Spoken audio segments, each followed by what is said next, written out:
Hai, kembali lagi di kelompok 5. Di sini kami akan mempresentasikan tentang menganalisis pengujian hipotensa sampel kecil analisis data yang beranggota Diviana Nindi, Cika Oktaviani, Audireana Cecilia Amanda, Arifin Ilham, Golden Ramadan Putra, Naufal Rizky Ramadan, dan Andra Romadona Yuan Saputra. Selanjutnya ada pengertian sampel kecil. Sampel kecil yang jumlah sampel kurang dari 30, maka nilai standar deviasi berfluktuasi relatif besar, sehingga nilai Uzi Z tidak bersifat normal. Nilai-nilai distribusi T dinyatakan sebagai berikut, yaitu T sama dengan minus mu, yang dimana T sama dengan nilai distribusi T, mu sama dengan nilai rata-rata populasi, X sama dengan nilai rata-rata sampel, S sama dengan standar deviasi sampel, dan N sama dengan jumlah sampel. Selanjutnya ada pengertian sampel kecil, yang dimana S yaitu nilai-nilai distribusi T dikembangkan oleh W.S. Gosset pada tahun 1908. Gosset yang bekerja pada perusahaan bir di Irlandia mengembangkan distribusi T dengan mengasumsikan bahwa sampel-sampel diambil dari populasi yang normal. Hasil penarikan sampel yang dilakukan Gosset, Watsupun, bukan dan sebaran normal ternyata berbentuk genta seperti halnya kurva normal tetan dengan distribusi yang lebih besar atau dibandingkan dengan kurva normal. Hasil dari mendaftar dan meletuar penelitian Gosset tersebut kemudian dipublikasikan dengan menggunakan nama samaran Atudan karena Gosset tidak diperkenankan mempublikasikan hasil penelitiannya oleh perusahaan. Oleh karena itu, nama distribusi tersebut dikenal dengan nama distribusi Tatuchin. Lalu ada ciri-ciri distribusi T-Students. Yang pertama, distribusi Students seperti distribusi 2 merupakan sebuah distribusi kontinu, yang dimana nilainya dapat menempati semua titik pengamatan. Yang kedua, distribusi F-Study Fit, yaitu seperti distribusi Z berbentuk genta atau lonceng dan simetris dengan nilai rata-rata sama dengan 0. Yang ketiga ada distribusi one student, yang bukan merupakan satu kurva seperti kurva Z, tetapi keluarga dari distribusi. Setiap distribusi satu mempunyai rata-rata hitung sama dengan 0, tetapi dengan standar deviasi yang berbeda-beda sesuai dengan besarnya sampel atau N. Ada distribusi satu untuk sampel berukuran 2. Dan selanjutnya ada distribusi T yang lebih mendatar dan melebar dibandingkan dengan distribusi Z. Dampak dari distribusi T yang lebih melebar adalah untuk suatu taraf nyata A tertentu akan mempunyai nilai kritis yang lebih besar dibandingkan dengan nilai kritis pada distribusi Z.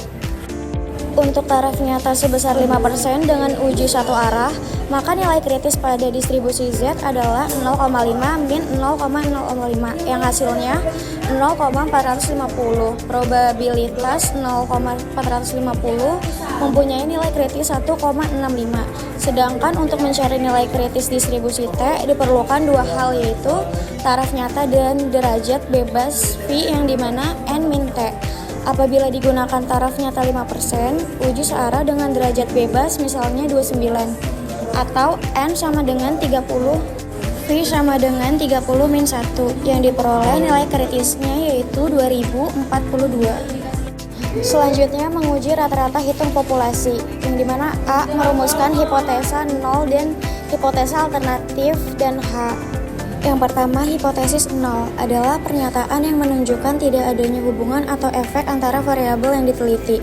Hipotesis 0 dianggap benar sampai ada bukti cukup untuk menolaknya. Yang kedua, hipotesis alternatif adalah pernyataan yang menunjukkan adanya hubungan atau efek antara variabel yang diteliti. Hipotesis 1 diajukan untuk diuji apakah lebih kuat dari hipotesis 0.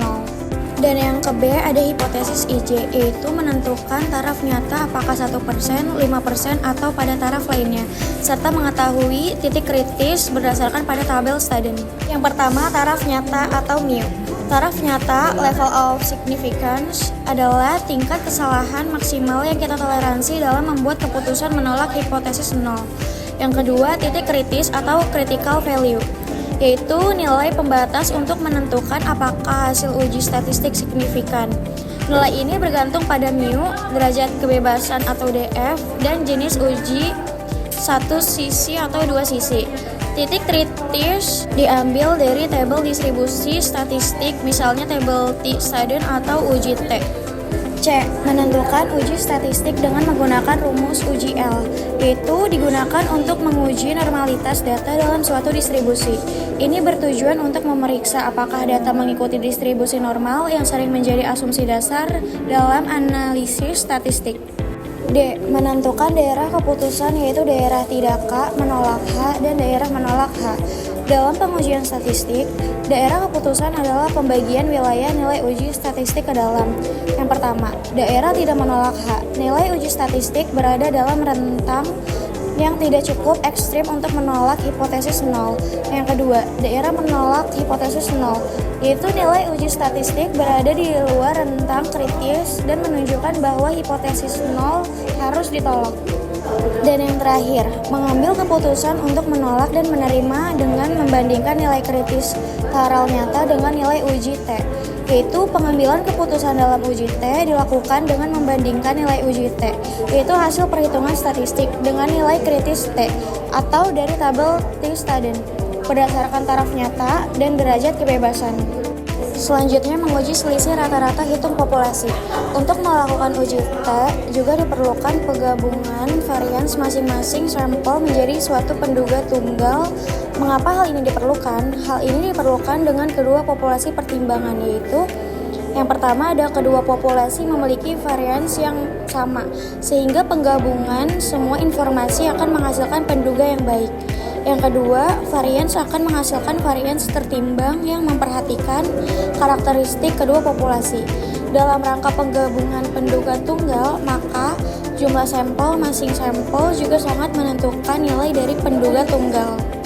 Rumus dari varians gabungan yaitu S2P sama dengan N1 minus 1, S21 ditambah N2 minus 1, S2 2, N1 ditambah N2 minus 2, dan uji T menjadi T sama dengan 1 minus 2, 2P 1 garis miring N1 ditambah 1 garis miring N2, di mana T nilai distribusi T, X1 nilai rata-rata sampel pertama, X2 nilai rata-rata sampel kedua, S2P pendungga varians gabungan populasi, N1 jumlah sampel populasi pertama, N2 jumlah sampel populasi kedua, S1 2 varian sampel pertama, S2 2 varian sampel kedua.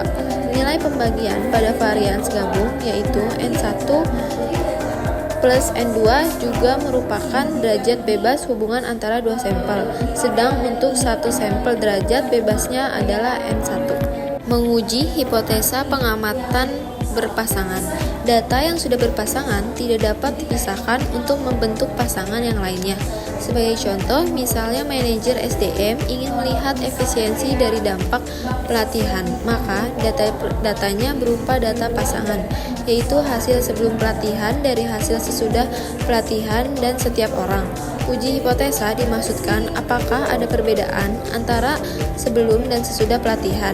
Contoh lain adalah Bank Indonesia yang mengembangkan program pembinaan usaha kecil dan menengah, dapat melihat apakah ada perbedaan sebelum pembinaan dan sesudah pembinaan pada setiap usaha kecil dan menengah yang dibinanya.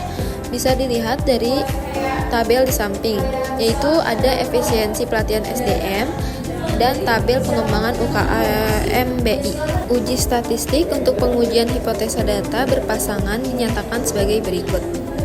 Dan standar deviasi atau SD dirumuskan sebagai berikut, di mana T nilai distribusi T, A nilai rata-rata perbedaan antara pengamatan berpasangan, SD standar deviasi dan perbedaan antara pengamatan berpasangan, N jumlah pengamatan berpasangan, D. Perbedaan antara data berpasangan. Analisis varians untuk mempelajari perbandingan secara simultan antara beberapa rata-rata populasi tersebut dikenal dengan analisis varians atau analisis of variance ANOVA. Distribusi F atau F merupakan singkatan dari Fisher yang menemukan distribusi ini, sebagaimana telah dipelajari pada distribusi Z dan distribusi T sebelumnya. Distribusi F pada dasarnya digunakan untuk menguji apakah dua atau lebih sampel berasal dari populasi dengan varians yang sama. N1 distribusi F lebih mirip dengan distribusi T, yaitu mempunyai keluarga. Distribusi F, setiap distribusi tergantung pada derajat bebasnya. Derajat bebas terdiri dari derajat bebas pembilang yang diperoleh dari K-1, di mana K adalah jumlah perlakuan atau perbedaan yang akan diuji dengan derajat bebas penyebut yang diperoleh dari N-1, di mana N adalah jumlah total pengamatan dari seluruh perlakuan atau perbedaan. Dengan berubahnya derajat bebas pembilang dan penyebut, maka distribusi F juga akan berubah. Analisis varians yang kedua, distribusi F tidak pernah mempunyai nilai negatif sebagaimana pada distribusi Z. Distribusi Z mempunyai nilai positif di sisi kanan dan negatif sisi kiri. Nilai tengahnya distribusi F seluruhnya adalah positif atau menjulur ke positif dan merupakan distribusi kontinu yang menempati seluruh titik di kurva distribusinya. Yang ketiga, nilai distribusi F mempunyai rentang dari tidak terhingga sampai 0. Apabila nilai meningkat, maka distribusi F mendekat sumbu X, namun tidak pernah menyentuh sumbu X tersebut. Yang keempat, distribusi F juga memerlukan syarat, yaitu A. Populasi yang diteliti mempunyai distribusi yang normal, B. Populasi mempunyai standar deviasi yang sama, dan C. Sampel yang ditarik dari populasi bersifat bebas serta diambil secara acak. Prosedur analisis varian seperti halnya pada uji Z dan uji T. Untuk uji F, terdapat 5 langkah dalam prosedur pengujian hipotesisnya, yaitu 1. Merumuskan hipotesa. Hipotesa yang diuji biasanya adalah H0, yang menyatakan tidak ada perbedaan yang nyata antara rata-rata hitung perlakuan, dan H1 menyatakan perbedaan yang nyata antara rata-rata hitung perlakuan. Hipotesa 0 atau H0 menyatakan bahwa nilai rata-rata perlakuan adalah sama, yaitu dan perlakuan 1 sampai N. Sedangkan hipotesa alternatif atau H1 menyatakan tidak sama. Untuk membedakannya, dapat juga digunakan uji T, namun harus ada kombinasi dari N. Pengujian misalnya apabila N sama dengan 4, maka harus ada kombinasi uji T sebanyak 6 dari kombinasi, yang terdiri dari banyaknya kombinasi apabila menggunakan uji T yang memuji uji T kurang efisien untuk uji nilai rata-rata dalam banyak perlakuan secara simultan atau bersamaan. Oleh sebab itu, digunakannya uji F. Prosedur analisis varians. 2. Menentukan taraf nyata. Taraf nyata dapat dipilih 1%, 5%, atau 10%, tergantung pada kepentingan. Namun, kebanyakan pustaka menyediakan nilai distribusi F untuk taraf nyata 1% dan 5%. Bagaimana menentukan nilai kritis F? Untuk menentukan nilai kritis, diperlukan pengetahuan dan derajat bebas penyebut, atau N-K, di mana N adalah jumlah total keseluruhan sampel. Misalkan kita memiliki 4 perlakuan dengan N sebanyak 18 dengan taraf nyata 5%, maka nilai kritis F adalah kombinasi K-1 sama dengan 4-1 sama dengan 3 dan N-K sama dengan 18-4 sama dengan 14. Derajat bebas pembilang 3 dan derajat bebas penyebab 14, yang biasa ditulis dengan DF atau 314. Dari contoh tabel distribusi F berikut ditemukan nilai F sebesar 3,34. Tabel distribusi F selengkapnya dapat dilihat pada lampiran. Berikut tabel analisis F, derajat bebas penyebut N-1. Kesimpulan, pengujian hipotesis sampel kecil memberikan alat yang berguna untuk menganalisis data terbatas dengan tetap mempertimbangkan tingkat kesalahan dalam keputusan yang diambil atau menolak atau gagal menolak.